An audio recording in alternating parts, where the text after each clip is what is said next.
Sveiki, čia kasdieniai vaikų gydytojos pašnekesiai ir aš, vaikų gydytoja Indrė. Šiandien noriu pakalbėti tikrai labai aktualią temą patiem mažiausiam, tiksliau tėvam, kurie augina pačius mažiausius, tai yra apie pilvodieglius. Ši tema mane labai domina, kodėl atsiranda tie pilvodiegliai, bet kartu ir labai erzina, kai nuo seno tradiciškai kalbama, palaukit išaugs. Na jeigu mums šitaip skaudėtų pilvą, kad mes susirietę gulėtumėm kiekvieną dieną naktį, mes tikrai prašytumėm pagalbos iš gydytojų, net keltumėm skandalą, rašytumėm skundus, kodėl mums nepadeda ir ta pilvo vis skauda. Tai kodėl maži kūdikėliai turi kentėti ir mes turim sakyti, kad tai visiškai natūralu, vaikui skausmas natūralu. Nė viena mama, nei tėtis nenori matyti vaiko skausmo. Ir tikrai tos bemiegės naktis vargina visą šeimą. Todėl, šita tema man tokia aktuali ir labai norisi, per šias bent 20 minučių paaiškinti, kas atsitinka, kodėl atsiranda pilvodiegliai ir paprasčiausiai, kaip galėtumėm padėti. Be abejo, ne visuomet pavyksta viskas iš pirmo karto. Mažylis, ypač naujagimis, nepasakys, kas jam negerai, bet bandyti ir stengtis padėti vaikui tikrai galima. Na ir ką, pirmiausia, pradėkime nuo to, kad kūdikėlis gimsta visiškai nieko dar neragavęs, negavęs jokio maisto ir žarnynas praktiškai nefunkcionavo. Be abejo, tenai, tai kas mamos pilvelėje, kad ir nuryja kažkiek mamos gimdoje esančio skysčio, lygiai taip pat kažkiek žarnyne jau prasideda veikla, nes vis tik taigi gimus būna mekonijus, tokios žalios išmatos, bet žarnynas praktiškai dar neveikia. Ir staiga kūdikėlis gimsta ir užsiveda tiek imuninės sistemos veikla, tiek žarnyno veikla, tiek ir prasideda užsisėjimas mikrobiotos. Tai yra mūsų mums draugiškų bakterijų pradeda kauptis tiek žarnyne, tiek odoje, tiek kvėpavimo takuose ir taip toliau. Ir didžiausią kiekį gerųjų tų vadinamų bakterijų vaikutis gauna gimdamas natūraliais gimdymo takais. Ypač jeigu mamos mikrobiota yra labai subalansuota. Todėl jeigu norime bent jau pačios mamos užkirsti kelią pilvodiegliam ir netinkamam mikrobiotos susibalansavimui ir užsisėjimui, pirmiausia turim pasirūpinti savim. Pirmiausia, mūsų žarnyne neturi būti jokių disbiozės požymių, turim jaustis gerai ir stengtis kuo mažiau vartoti antibiotikų, kad nepažeistų tos mūsų mikrobiotos. Ir vaikutis gimdamas natūraliai užsisėja mamos mikrobiotą, kuri yra gimdymo takuose, natūralia, nesutrikusia, tai būtų idealiausia. Kas sutrikdo būtent tą pirmąjį užsisėjimą? Tai yra, jeigu mama tiek gimdymo metu, tiek prieš pat gimdymą gavo antibiotikus, vėlgi, išsivysto disbiozė ir mamos mikrobiota jau būna pažeista. Jeigu kūdikėlis po gimimo, atsitiko tai, kad buvo įgimta infekcija, reikėjo tikrai gelbėti gyvybę, skirti antibiotikus, vėlgi pradžia sutrikus. Ir vėlgi dar rizikos veiksniai, aišku, jeigu gimė per cesario pjūvio operaciją, tokiu atveju be abejo mikrobiota bus skirtinga, jau tai įrodyta, nes neužsisės iš mamos natūralių gimdymo takuose esančių bakterijų. Ir aišku, pirmieji mamos pieno gurkšniai, pirmosios dienos yra labai svarbios, nes mamos piene taip pat yra gerųjų bakterijų, kurios itin svarbios vaiko žarnynui ir visam organizmui. Ir jeigu pirmaisiais gyvenimo, pirmosiomis dienomis gauna vaikas mišinį, deja, tai irgi yra rizikos veiksnys, kad vaiko atsiras disbiozė. Ir labai norėčiau, kad nelauktumėm, kol atsiranda pilvodiegliai. Labai norėčiau tų rekomendacijų, kad jau gimusiam vaikučiui, jeigu buvo rizikos veiksniai, disbiozė išsivystyti, mes kuo greičiau įvestumėm tinkamus probiotikus arba, gal ateity bus kiti būdai, kaip padėti, kad ta mikrobiota užsisėtų tinkama, kokia reikia. Kodėl kalbu apie mikrobiotą?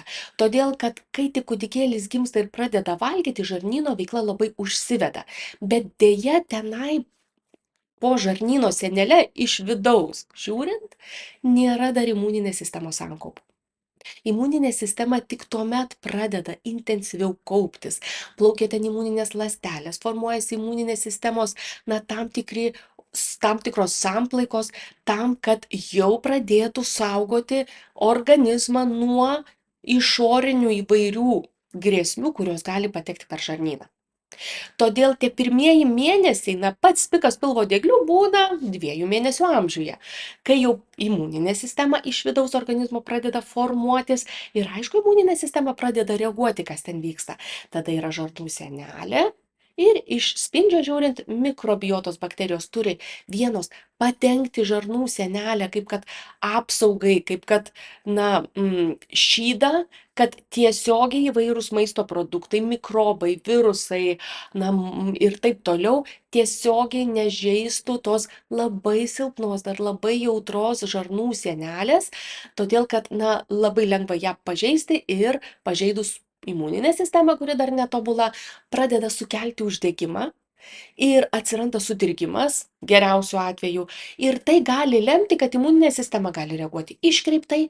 Tai gali atsirasti alergija maistui, nes sureaguosi maistą kaip į svetimkūnį, gali atsirasti įvairius atopinio dermatito požymiai, todėl kad jeigu žarnų sienelė patampa uždegimiška arba kai kuriem vaikam vadinama pralaidaus žarnyno sindromu, kai tiesiogiai mikrobiotos bakterijos neapsaugo ir maisto įvairios antigenai, antikūnai per žarnų sienelę patenka ir dirgina imuninę sistemą, tada imuninė sistema sako per odą, atsiprašau, gelbėkit, netinka, mums nepatinka tai, kas vyksta, ir tai parodo įvairių bėrimų, vaikas pradeda kasytis ir vienas iš toks rizikos veiksnių, kodėl pasireiškia įvairūs bėrimai odoje, yra atopinis dermatitas. Na ką, iš karto labai svarbu, kad disbiozės požymių nebūtų. Ir kas jau rodo sudirgimą, kol dar galbūt pilvo dieglių nėra. Tai yra gleivės išmatose. Vaikas gali elgtis labai tvarkingai, galbūt pilvelį papučia. Aišku, kūdikėliai naujagimiai, jeigu tuštinasi, tai tikrai su gausiu tokiu smūgiu, su dujom, kad net visi girdi, kad pasituštino, bet jeigu matot, kad viduriuoja, tai yra vandenukas, tik tai jeigu gleivės atsiranda, tokiu atveju jau rodiklis, kad kažkas negerai. Gali toliau ir nesivystyti, turim stebėti vaiką, bet ar tikrai tik stebėti, o gal jau iš karto dėti gerąsias bakterijas, probiotikų preparatus, kad apsaugoti. Nes gleivės išmatose, tai kaip sloga nosyje. Vadinasi, kažkuo ginasi žarnų sienelė, kažkodėl išskiria sekretą. Gleivėse galima rasti ir uždegiminių ląstelių, imuniteto ląstelių, leukocitų, kas jau rodo, kad šiek tiek prasidedantis uždegimas. Tai tikrai galime dėti apsaugą. Ir kada atsiranda, jeigu kalbėtumėm mikrobiotos disbiozės sąlygotas pilvo skausmas, pilvo diegliai, tai yra, kai išsipučia pilvelis, kai vaikui atsiranda, vis pradeda stenėti, kriuksėti ir jaustis blogai.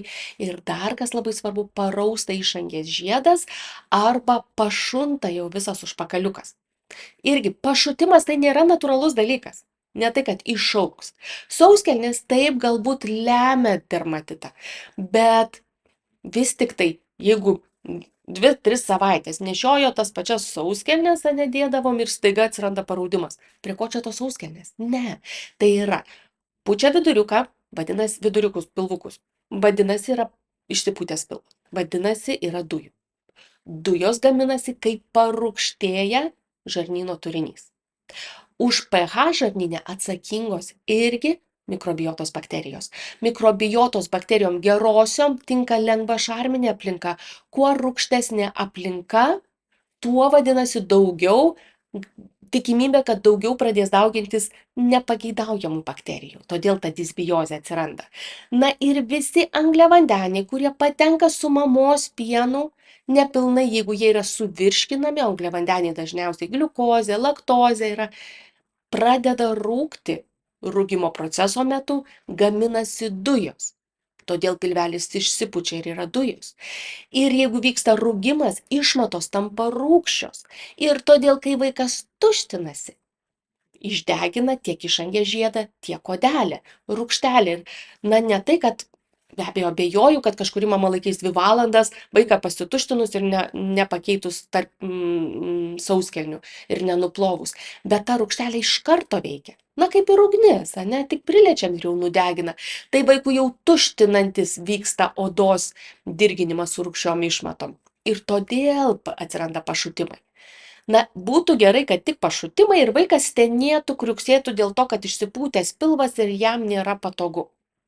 Bet jeigu parūgštėjusios išmatos, jeigu trūksta gerųjų bakterijų, kurios dengia žarnų sienelę kaip apsaugą, kad nedirgintų tiesiogiai, kas atsitinka?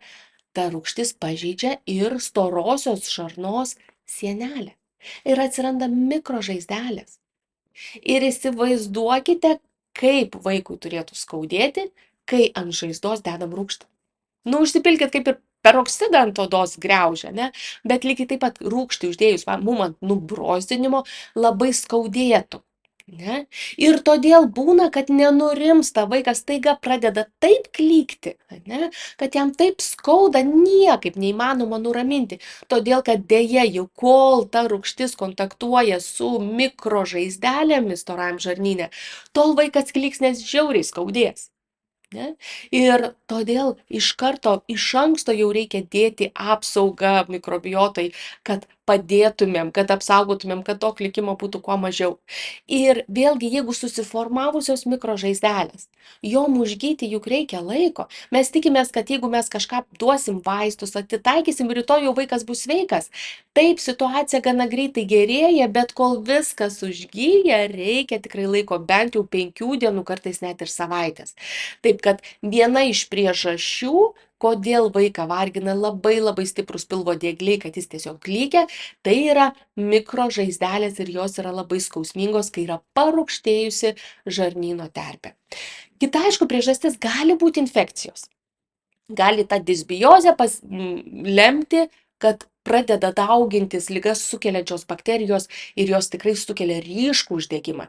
Dažnai randamas stafilokokas, auksinis stafilokokas, jeigu tikrai vaikas, na, tuštinasi labai skystai, jeigu pilvas išsipūtęs ir tikrai čiuopiant būna kietas ir vaikas tikrai matosi sergantis, patariu padaryti išmatų pasėlį.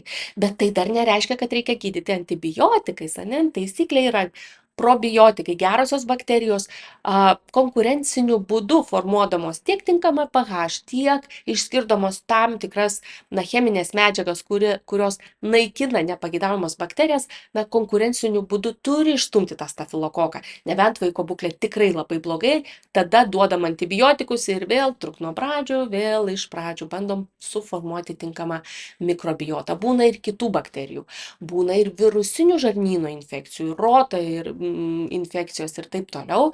Tai vėlgi reikia labai įvertinti, ar tie staiga atsiradę pilvo diegliai neatsirado dėl to, kad vaikas susirgo. Vėlgi, kas dar gali sąlygoti, kad vaikas bus labai neramus, kai intensyvesni bus pilvo diegliai, tai yra, kai atsiranda tam tikras netoleravimas maisto produktų.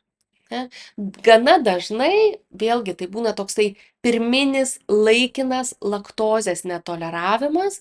Vėlgi, laktozė, trūksta virškinimo fermento laktazės, o mamos piene laktozės tikrai labai daug. Ir ta laktozė nukeliauja iki storojo žarnyno ir vėlgi lygiai taip pat rūksta, gaminasi dujos, vaikas blogai jaučiasi, gali būti ir gausesnis atpilinėjimas. Ir tokiu atveju tas laktozės netoleravimas prisideda prie visų pilvo dieglių pasunkėjusių simptomų. Vienas aspektas, ką noriu pasakyti, mama, tarkim, nusprendžia laikytis dietos ir išima visai pieno produktus iš savo mitybos, dėja. Karvės pieno baltymų ar mamos piene, tarkim, jau neaptinkama, jeigu jinai laikosi griežtos dietos, bet laktozė vis tiek jinai bus.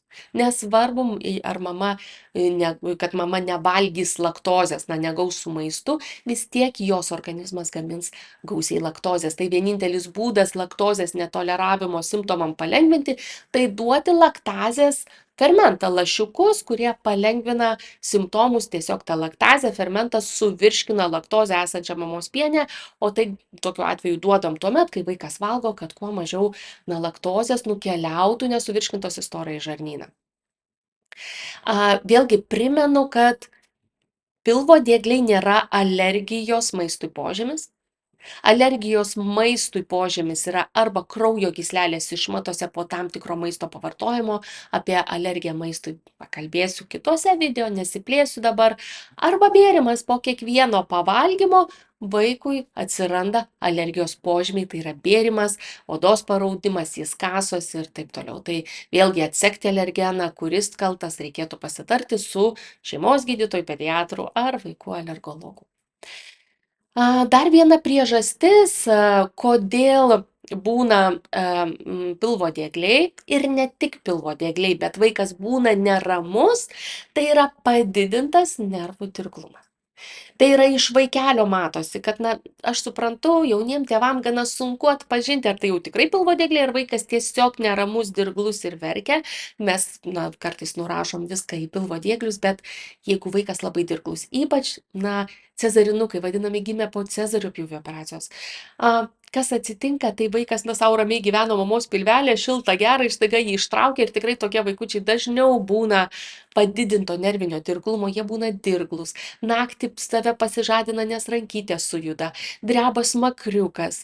Na, tokie, kur, na, į bet kokį garsą ar dirgiklį jie labai jautriai reaguoja. Tai be abejo ir į pilve esančius dirgiklius, kur paprastas, na, nedirglus vaikas galbūt nereaguotų, toks dirglus vaikas labai reaguoja.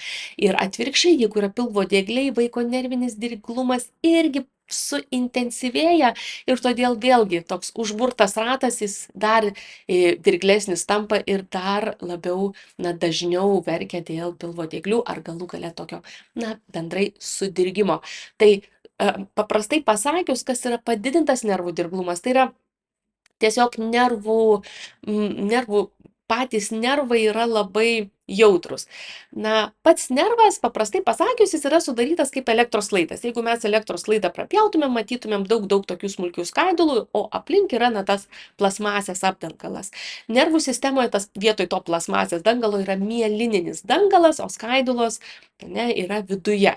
Ir jeigu tas mielininis dangalas yra nepilnai susiformavęs, toks, na, kaip ir skylėtas, vaikui krūptelius vyksta elektros smulkios iškrovos ir todėl atsiranda tas toksai, čia tas pats, kaip mes su alkūne, ne, trenkiam į stalą ir mums nutirpsta ranka. Tai vat, na, to vaikelio dirglumas panašiai būna dėl to, tokios smulkios elektros iškrovos ir kartais, kaip, na, sakau, ne pilvo diegliai svarbiausia, o tas padidintas nervų dirglumas ir labai sunku surasti, aišku, pradžioj tėvam, kas nuramina vaiką, kas ramina, kas leidžia atsipalaiduoti, nes kuo labiau įsitempia raumenys, tuo dirglesnis vaikas, aišku, tuo labiau, na, gali skaudėti pilvelį. Ir, na, todėl kartais ne tik telefonu reikia arba nuotoliu konsultuojant vaikus naujagimius galima nuspėti, kodėl pilvo diegliai vargina, bet kartais pamačius ar video ar ką galima, na, pasakyti, kad šalia visų bėdų su pilvo diegliais, na, yra ir nervinis dirglumas. Ne? Vis tik tai gali priežasčių viename kūdikėlyje būti visos arba viena, tai todėl, na, jeigu yra 3 priežastys, kodėl yra pilvo diegliai, mes vieną nuiminėjom, 2 lieka, vis tiek vaikui negerėja. Vėlgi, kas susijęs su nerviniu dirglumu, labai susijęs su vitamino D papildų davimu ir todėl reikėtų labai įvertinti, ar ne per mažai duodam, ar ne per daug duodam, ar apskritai vaikas netoleruoja vitamino D ir nuo jo būna pilvo diegliai arba galų gale gausesnis atpilinėjimas. Ne, tai tą irgi reikėtų vertinti, nes tiek nervų dirglume, tiek tinkamam nervų sistemos vystymasi, tiek kaulų raumenų vystymasi labai svarbus yra vitaminas D. Taip, labai mamos mityba turi įtakos pilvo diegliam, bet ne hipoalerginė. Jeigu mes neįtariam alergijos, jeigu nėra, kaip minėjau, bėrimo, kasimosi, ne, kraujo gyslelių, tai labai klaidingai manoma, kad mama, jeigu laikysis hipoalerginės dietos, tai yra nevalgys pieno, išims kiaušinį, nuims, na, tarkim, kviečius, tos baltymus, kurie sukelia dažniausiai alergijas, na, tikimasi, kad pagerės. Ir nė velnio nepagerėja, nes skirtingai reikėtų nuimti viską, kas rūksta. Ne? Tai yra angliavandenius. Tai yra vaisiai, visi bananai, obuoliai, na ir taip toliau. Tada daržovės, tai yra, ypač bulvės, moliūgas, morkos, kurios saldžios daržovės, saldumynai įvairūs, kur daug gliukozės, tai cukrus rūgsta, angliavandeniai, todėl sumažinus angliavandenių kiekius sumažėja ir nesuvirškintų angliavandenių pas vaikutį žarnyne, storajam žarnyne ir mažėja rūgimas. Mažiau angliavandenių, mažiau rūgsta, šiek tiek koreguojam žarnyno pH. Tai yra svarbu, jeigu įtariama alergija viena dieta, jeigu pilvo diegliai dėl disbiozės, dėl pilvo pūtimo, kita dieta. Taip, kad reikėtų įvertinti. Be abejo, paprastai lengviau paaiškinu mamom, kad jeigu yra stiprus pilvo diegliai, nevalgom to, ką uždėjus ant žaizdos griaužia. Rūgštus produktai irgi nedėtumėm, visokie riešutai su prieskonėm, rūkytos mėsos, nedėtumėm, čia tai netinka. Žindančiai mamai šitų maisto produktų valgyti, vėlgi dažnai dar, prašau mamų savęs paklausti, ko per daug valgom. Jeigu per daug valgo kažkokio maisto produkto, tas gali dirginti vaikutį. Taisyklė mityboje, kaip ir visose mitybose, viso amžiaus grupėse, mityba turi būti kuo įvairi, tai negalima valgyti to paties maisto produkto dažniau negu kas 4 dienas. Todėl, jeigu pirmadienį avižų košė, tarkim, penktadienį, atsargiai mamos tikrai, nes jeigu laikotės labai griežtos dietos, sąlygojat, kad atsiras vaikų alergija, atopinis dermatitas ir dar labiau sudirgs žarnynas. Geriau to nereikia. Kaip padėti, turint pilvo dieglius, vaikas staiga klykia. Labai, svarbu pirmiausia pastebėti, pabandyti įvertinti, kodėl jisai neramus, ir kada jis būna neramus. Dažnai labai sunku žindyti tokį vaikutį, kuriam sudirgintas žarnynas. Gurkšnelės ir verkia, ir muistos, ir skauda pilvelį ir taip toliau, todėl jeigu ruošiame žindimui, reikėtų paruošti vaiko žarnyną. Kodėl taip atsitinka? Kai vaikas alkanas ir mama taip skaniai kvepia pienuku, prasideda pasiruošimas valgymui, tai yra suintensyvėja žarnų peristaltika ir vaikui be abejo, jeigu yra labai uždegimiškas žarnynas, jam labai pradės skaudėti. Mum pilvas pradeda gurgti. Ir net jeigu vaikas nėra alkanas, bet jeigu kartais mama nešioja, taip jinai skaniai kvepia tuo pienuku, tai yra paprasčiau, kaip mes nesam alkani, nueinam į pizzeriją, pajuntam tokį skanų kvapą picos ir sakom, gal užsisakysiu. Tai nes pradeda gurgti pilvas, lygiai taip pat tokiam mažyliui ir taip jautrus pilvelis, o mama taip kvepia. Nesakau, kad tai yra blogai, bet kodėl paėmus tėčiui vaikelį tokį neramų, jisai nusiramina. Todėl, kad tėtis nekvepia pienuku, todėl, kad nesidirgina pilvelis. Tai jeigu pamatė tą tokį fenomeną, praktiškai vaikutis turi miegoti ant pilvo krūtinės.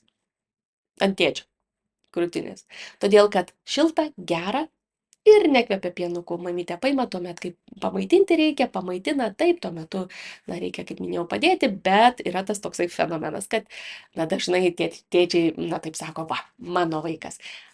Taip, jūsų vaikas, bet tiesiog jūs nekvepiat pienuku ir vaiko taip neerzina. Kitu atveju, taip, jeigu vaikas labai nervuotas, įsitempęs, dėl to jam skauda pilvuką ir padidintas dirglumas, tokiu atveju ir mama nuramins, todėl, kad, mama yra pats artimiausias, žmogus ir kvepia, ir mielas balsas, ir tas pats širdies dažnis. Taip, kai kuriais atvejais tada, priklausomai, kas lemia pilvo dieglius, nuramins ir mama. Jeigu vaikas klykia ir jam labai skauda pilvelį, būkit mėly, neguldykit aukštielninką vaiko, taigi mums kaip skauda pilvą, mes irgi susiriečiam, atsigulam šonu, kojas pririečam, darom tą embriono pozę, tai kūdikėliui lygiai taip pat reikėtų. Yra įvairūs masažai, mankštelės, ką daryti, kad dujos išeitų. Yra ir dujų vamzdeliai, kurie palengvinta dujų išėjimą. Bet jeigu vaikas labai neramus ir guldot aukštielninką, tikrai vaikučiui labiau skaudės pilvelį. Todėl net ir tos automobilinės kėdutės, tie krepšeliai tinka kai vaikui labai negerai ir kad jis nori miego, gali ir tokiuose krepšeliuose vaikas miegoti, nes nugaros raumenys atsipalaidavę ir pilvo presas neįsitempęs ir vaikui netaip skauda. Šiluma vaikui, jeigu stresas, spazmas, be abejo šiluma atpalaiduoja. Ar šilta mūsų ranka, ar šildomosios pagalvėlės, ar, kaip minėjau, gulėjimas ant tėčio krūtinės, ant pilvuko. Visa tai padeda, nuimti tą spazmą. Kartais šiltos vonios padeda, kartais ne šiltos vonios labai dirgina. Kartais švelnus glostymas padeda, kartais dar labiau dirgina, tai viskas priklauso nuo jūsų mažylio. Iš preparatų, ką reikia, iš papildų, tarkim, tai apie probiotikų naudą minėjau ir tikrai davėt vieną probiotiką, nepadėjo, galite bandyti. Tinkama duoti, tam tikrus, kur parašyta, tinka ir naujagimiam, įvairių sudėčių yra, kuris geriausias negaliu pasakyti, nes kiekvieno jūsų vaikas yra geriausias ir tam geriausiam tinka įvairūs probiotikai. Reikia, individualiai spręsti. Mamos dietą paminėjau. Yra įvairiausių lašiukų nuo pilvo pūtimo. Tų sapsimpleksas, pumizanai ir taip toliau. Jie sumažina pačių burbuliukų kiekį. Panašiai kaip į gazuotą vandenį pilkit, dings gazas. Todėl vartojame tuo met, kai tikrai yra įsipūtimas pilvelio, kai daug dujų, kad jas sumažinti. Bet sumažino į priekį, tas vaistas nesikaupė ir kitą kartą valgant, jeigu vėl prasidės rūgimo procesas, vėl bus tų burbuliukų ir tų dujų. Todėl vertinkit, tinkamiausia duoti, pažiūrėkit, kada dažniausiai pilvo diegliai ir prieš tai maždaug atskaičiavot arba prieš žindant galima suduoti. Apie laktazės fermentus minėjau. Tada yra įvairūs, tarkim, preparatai raminamieji, tarkim, ar žvakutės viburkolio, ar geriami. Jie galimi, bet tuomet, jeigu vaiko padidėjęs labai dirglumas. Tikrai nekankinkim vaiko, jeigu jam tikrai matom labai labai skauda, labai blogai ir paracetamolio žvakutė gali būti pagalbai. Tai yra, daug priemonių padėti, daug įvairiausių veiksnių, kas lemia pilvo dieglius ir tikrai, reikėtų pasvarstyti ir įvertinti visus veiksnius, kas vis tik tai atsitiko. Ir dar noriu paminėti, tai yra, jeigu vaikas su pilvo diegliais ir labai skausminga, papildomai mes skiepijame, aš tikrai esu už skiepus ir, sekantis mano video bus apie skiepus, tai noriu paminėti, kad skiepai, kadangi tai yra irgi mes sukeliam uždegimą ir formuojasi imuninis atsakas, kadangi imuninė sistema žarnyne būna sudirginta ir po skiepų tikrai gali paūmėti pilvo diegliai, labai neišsigąskite, nes tikrai, kai informuoju mamas, jos nebūna tokios išsigandusios ir vėlgi truputėlį intensyviau padeda vaikui su pilvo diegliais. Bet vienas skiepas, rotaviruso skiepas, jis tikrai labai naudingas, nes, tikrai šita liga labai sekina ir labai užkrečiama ir tikrai, daug vaikų papuola į ligoninę, bet jeigu vaiko pilvo diegliai yra intensyvūs, kadangi rotavirusinė vakcina yra, gyva, jinai tikrai labai paūmina pilvo dieglius, parūgštėja žarnynas, randasi net tokia kaip ir infekcija, gali atsirasti ir kraujo gyslelės išmatose, gali ir paryškėti pašutimas arba iš viso, kaip sakom, išdegti užpakaliukas. Tokiu atveju reikėtų pasvarstyti, pasitarti su gydytoju, kad galbūt trumpam atidėti skiepus nuo rotaviruso, ypač pirmaisiais mėnesiais, 2 mėnesių ir vėliau, kol sukontroliuosim pilvo dieglius ir tada galima bus paskiepyti. O kalbėti apie tai, kad mama pavargo žindyti pilvo diegliai, nuimkime žindymą ir keiskime mišinį, apie tai nenoriu kalbėti, todėl kad kol nepabandėm įprastų dalykų, atsisakyti žindymo nereikėtų. Tai nėra pats geriausias būdas, dar sunkiau būna vaikučio žarnynui, geriau duokime tai, ką gamta davė, tai yra pienuką vaikučiui ir pabandykim su įprastais dalykais susikontroliuoti pilvo dieglius. Ar išauga? Kažkada tai baigėsi, bet jeigu nekontroliuosim pilvo dieglių pirmaisiais gyvenimo mėnesiais, pasekmes turėsime tuomet, kai vaikas augs ir pradės dažnai sirgti infekcinėmis ligomis. Todėl nelaukim, kad išaugtų, o padėkime. Kol kas tiek. Ir iki.